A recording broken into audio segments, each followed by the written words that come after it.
Depuis quand êtes-vous membre du cluster GA2B et quels sont les avantages et bénéfices de faire partie de ce cluster? Arcom est membre depuis l'origine puisqu'elle fait partie des 6 structures qui ont créé le cluster GA2B. Les bénéfices et les avantages qui en ont tiré, je crois que la première chose qui était l'objectif même de la création du cluster, c'est de mettre en place un réseau pour pouvoir connaître les acteurs bourguignons qui sont dans notre domaine d'activité et pouvoir travailler avec eux.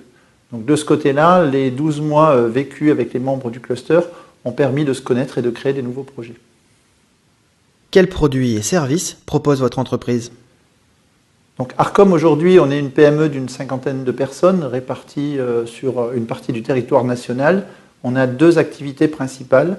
La première, c'est la conception, la fabrication et la vente de matériel de régulation dans des domaines très spécifiques, comme par exemple la qualité de l'air et le traitement de l'air. Et d'autre part, une activité d'intégrateur de solutions d'automatisme dans les métiers de la lumière, du génie climatique, de la ventilation. En quoi la présence du cluster GA2B sur le territoire bourguignon favorise-t-elle le développement de votre entreprise? Alors aujourd'hui, je ne peux pas dire que le cluster a permis le développement de l'entreprise. Ça permet surtout de participer au tissu économique. Et c'est pour l'instant, le cluster n'a pas eu d'effet sur l'activité. Par contre, ça peut permettre de construire des nouveaux projets qui vont permettre, avec les entreprises bourguignonnes, d'aller éventuellement sur des marchés en dehors de la Bourgogne. Quelles sont vos ambitions de développement à l'international?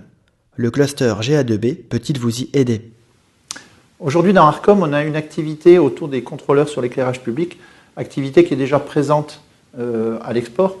Donc c'est un domaine un peu particulier, je ne pense pas que le cluster GA2B puisse nous aider. Par contre, la présence du cluster GA2B et les relations qu'on met en place entre le cluster et d'autres organisations ou associations dans d'autres pays peut permettre de connaître des nouvelles technicités et de mettre en place des nouveaux projets, pas forcément pour aller faire des réalisations à l'export, mais peut-être pour venir faire en France des réalisations qui se pratiquent à l'étranger.